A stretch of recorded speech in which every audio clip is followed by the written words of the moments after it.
was down the far sideline, and he's got space in front of him. Touchdown, BG. What a way to start the season.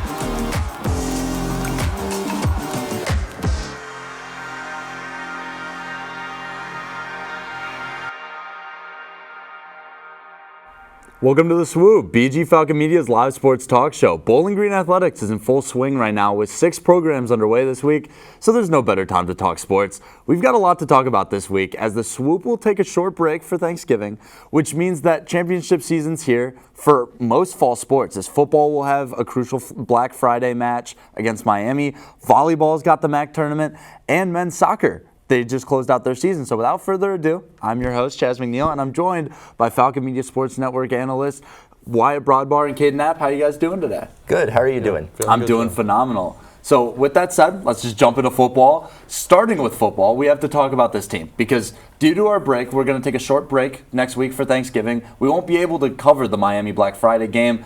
So the Falcons, they have their fate in their hands with just 2 games remaining in the regular season. The Falcons are in complete control of their destiny to the MAC championship, with all the orange and brown really needing to do is beat the Red Hawks. Although the Falcons would love to beat Ball State this Saturday, the match that really matters for the standings is that Black Friday game against Miami. And with the season widening to an end, there's also a few nods at individual awards, with Bolitnikoff and Mackey awards happening in talks with tight end Harold Fannin Jr. So with that being said, there's a lot to talk about football. I'm going to toss it to you guys. What's the biggest thing for this football program right now? I think for playing Ball State this week, as you said, I mean, they don't have to win it. So you can try out some things, and try and iron out those things heading into that big matchup against Miami. I'm a true believer in momentum, and we got to pick that momentum up. Obviously no one wants to lose a game, but you definitely can't drop a game against one where you're heavily favored to win it. So I think you got to pick that one up. Maybe you don't got to give 110% effort, but you got to win that game, carry it over to the next one. And Caden, we were just talking about it. This Miami game next Black Friday is going to be huge because there's going to be, on the forecast right now, there's rain, there's snow. It's going to be a little bit of a windy game. What is going to need to be happen? Who's going to be the biggest playmaker? To either of you, who do you guys think? Well, like you said before we went on air, it's going to be a run game, definitely, because the weather's going to be so crazy. So expect Terrion Stewart to have a good game, or at least get a lot of volume. And this Ball State game, it could be Harold Fannin's last big chance to break a record. Yeah, he's got to push forward. He's got to, like you said, with the weather permitting, you don't want to throw as much, but then you got to think, I got guys on this team that want the ball. So you can't just be like, oh, I'm going to run it all the time. You can. But if you have guys on the team who are like, I want this, it's going to push us to do better, because when Fannin does well, they do well. Yes. First it wasn't that, but now they're doing a lot better. And that's the thing. I mean, you look at the games recently for Bowling Green, once they get Fannin involved, Stewart, and then Connor Bazelak really finds his groove, this team can be unstoppable. We saw it against Western Michigan, which I was talking to Football Beat Sean Connolly, feels like decades ago, but that was the most recent game. There's a little bit of a warm-up period now going into Ball State. It's a Saturday matchup, but definitely an exciting one. And I mean, Harold Fannin Jr., we mentioned it before, getting mentioned for Bolitnikoff, which is the receiver award. You've got Harold Fannin Jr. being mentioned for all these awards, so it's going to be huge. But speaking of championship, we got to talk about volleyball, because the championship talks are going to continue. Volleyball is in the MAC tournament. It came home to roost at the Stroh Center for the first time since the 2020-2021 season. And with that said, we have Falcon Media Sports Network's volleyball beat reporter Ben Korak. He's with us today. He's going to help us understand the tournament. How's it going, Ben? How you doing, Chaz? It's always a good day to talk about a MAC championship. It's always fun. 100%. Ben, I'm just going to rip the question first off. What does Bowling Green need to do in this tournament? They have the 1 seed. What are they going to need to do to win this entire thing? Yeah, they have to be consistent. They've done that so far this year. They're on an 11-game win streak. I don't see any reason that's going to change. The only thing that frightens me a little bit is they haven't played a lot of these teams that they're going to face in the MAC tournament since the first couple weekends of the season, which is rough. You haven't seen the teams in a while, but they've played very well recently. They've spread the ball around a lot. They've played very defense as well. If they just keep doing the things that they've been doing the last couple weeks, I don't see any reason why they're not going to take this. And you mentioned the competition. Who do you think the toughest team is going to be? Yeah, I mean, Central Michigan's won because they're the second seed. I don't think they're going to be the biggest competition. I think Ball State's going to be the biggest competition. They're in the other side of the bracket than Bowling Green, which I think is the weaker side of the bracket, in my opinion. They have two great hitters in Carson Tyler and Allende Smith, who's a middle blocker as well. But they're great offensive players. I think they had a rough start to the season, especially because they played Bowling Green in the first weekend of the season. They had a rough start. They've been very hot since. I think they're going to go all the way to the championship. That would be my prediction if I had to make it now. And you see the bracket there between both all the teams. Who do you guys think? Ask Ben a couple questions about this.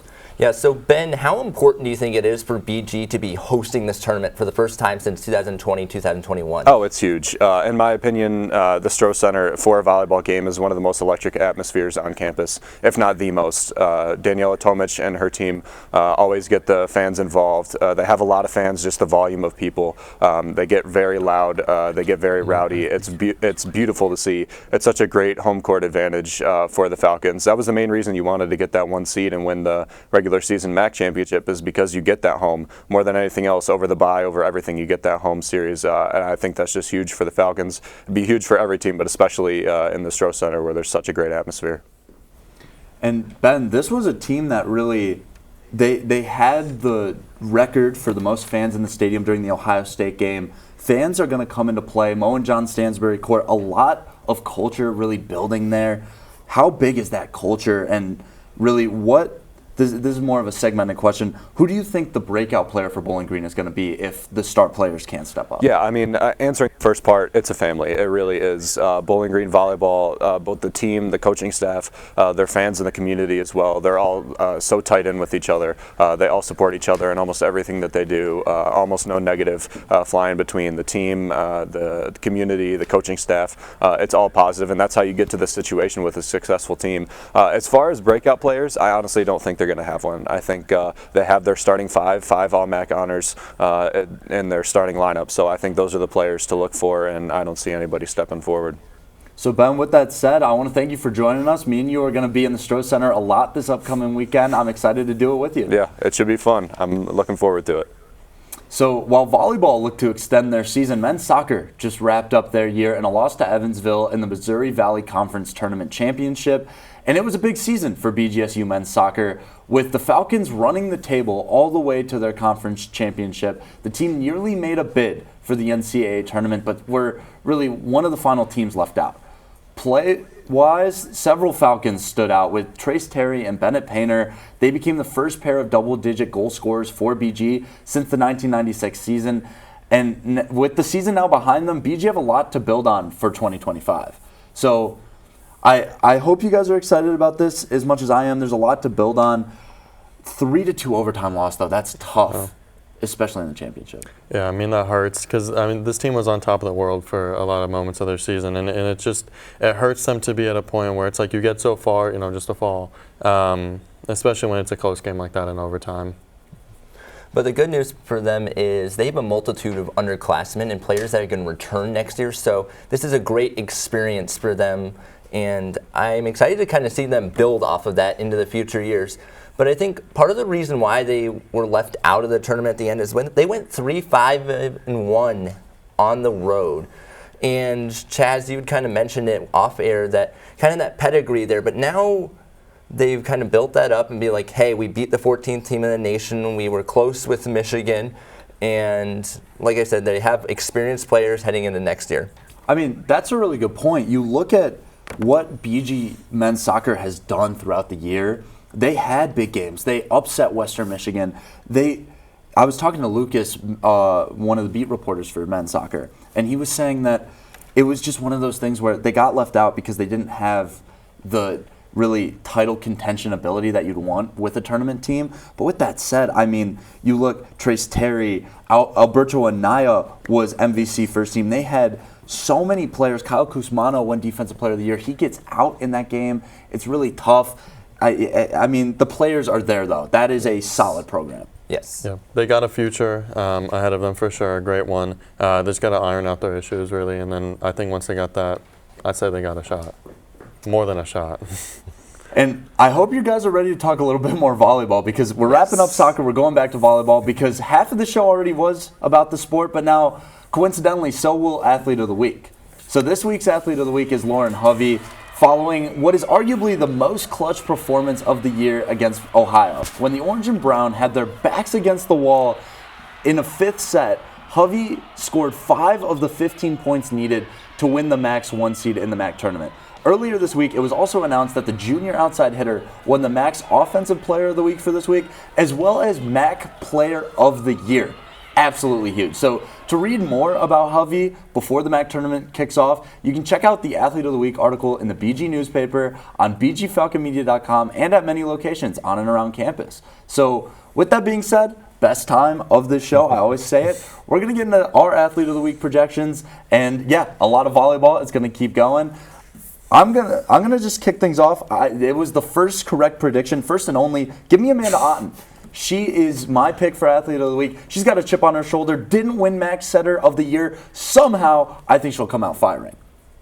Well, I mean, I can understand that pick, but I'm going to go with Alexis Mattil. I mean, 5th best hitting percentage in the nation, leads the MAC in hitting percentage as well. Second place isn't even close with 396. Hers is 439. She's first on BGSU with solo blocks with 18, and then third on the team in service aces. I mean, I've watched her play, and there's no one better at hitting, obviously.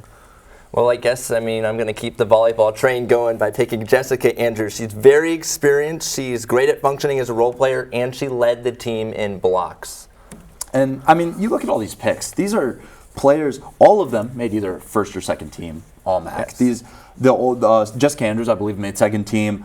Amanda and Alexis were first. And just everybody on this team is very, very experienced. Yeah. I mean, at least for me, I think you need a sustained offense. If you're Bowling Green, that's why I say Otten. I like Alexis Mattil, though, and I think that one's going to win. Yeah, I mean, these are some of her final games here with BGVB too, and I just think if there's time for her to come out, she already has the whole year, and I think she's just going to go to a point really I think we haven't even seen her get to yet. And Caden, I don't want to dog on you too much for Jessica Andrews because I think it's a good pick, but I think right now for a middle, Alexis Mattil, she's a little bit behind in blocking. She's second on the team, like Wyatt mentioned. But I think for Andrews, she's just not as much offensively, and this team loves to spread the ball. Yikes! Well, I mean, everyone's so quick to pay attention to offense and their offensive stats and whatnot. But the reality of it is defense wins championships in every single sport. She had 127 total blocks, led the team, like you said, and she had 111 block assists. And another thing that was mentioned is she's a very, very good pure blocker across the middle. 100%. And I really love that take. Defense does win championships. And I think for the first time in Swoop history, we all went the same sport. But also, I think for the first time in Swoop history, all of our picks really have a shot to all ball out at the same time. Yeah, it's a lot about opportunity as well with the MAC tournament being this weekend and just the ability to make a big splash. Yeah, I mean, I see this team coming across and I think they can wipe the floor with whoever they go against. 100%. I mean, you look at who they're going to face in the first round. It's going to be the winner of Western Michigan Buffalo. Yeah. That's going to be, so Buffalo, they have good outside hitters. Serena Vassen, that's a name that comes to mind. Western Michigan, they also have some good outside hitters, a great setter for WMU. So as a whole, they're going to need defense. Yes. And I think that's where you two shine. For me, I mean, we couldn't pick Lauren Hovey. Lauren Hovey is the obvious pick, but she won Athlete of the Week this week. Not going to get it again. But I think Hovey will be the best overall. But with that said, I think that's all we have for this segment. Coming up, we're going to have Lathan Chapman with your BG Sports updates of the week right here only on the Swoop.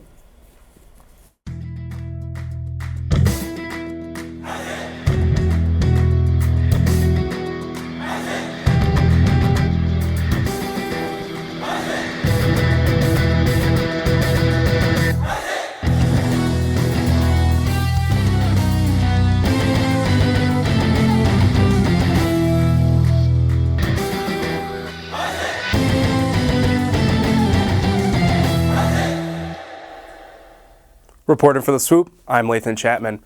Starting off with hockey, Bowling Green had a tough weekend last week as they took a trip to Minnesota, matching up against the St. Thomas Tommies. Friday night, the Tommies were in the driver's seat, holding a lead up until the halfway portion of the third, where the Falcons would even up the game 2-2, ending a match in a draw. The very next day, both offenses came out firing. By the end of the second period, the score would be 2-5 in the favor of the Tommies.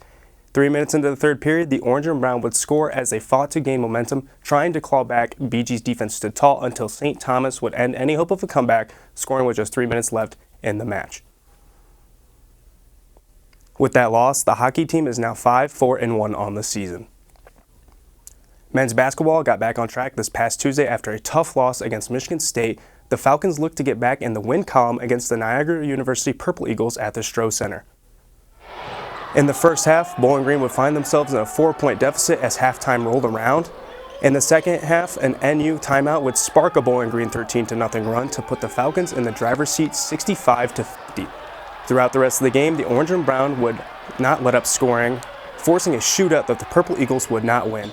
BGSU takes the victory with a 76-68 win, with the team improving to 2-3. The next match for the Falcons will be this Saturday in Louisville, Kentucky, as BG will face off against the 0-5 Bellarmine Knights at 3 p.m. Women's basketball was not as successful with their match this Tuesday as they struggled all night against the 13th-ranked Western Virginia Mountaineers. Shooting issues continue to be a problem for BG, who were unable to hit a three-pointer in the first quarter. Throughout the night, the Falcon offense could not get things going from deep, shooting just 25% in the match. The second quarter did not look much better for BG, who made only 4 buckets for the rest of the half. Out of the half, the Orange and Brown would manage to warm up just a bit, scoring 28 points in the second half, falling to the Mountaineers 47-78. BGSU looks to get back in the win column this Sunday with a battle against the Ohio State Buckeyes coming up Columbus. I'm Lathan Chapman reporting for the Swoop. Stick around for the wrap-up where you'll find information on upcoming sport events.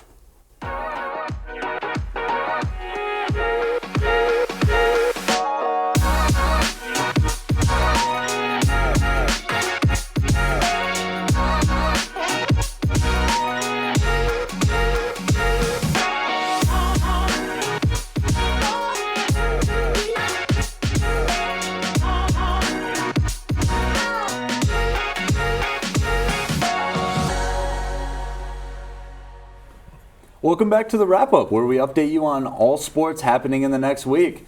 We have a pretty impactful schedule this week as BGSU basketball, men's basketball that is, look to hit 500 for the first time this year with a trip to Bellarmine on Saturday the 23rd. Falcon football are also on the road as they head to Muncie, Indiana for a Saturday match against Ball State. Women's basketball will face their second straight ranked team with a battle in Columbus versus the 12th ranked Ohio State Buckeyes.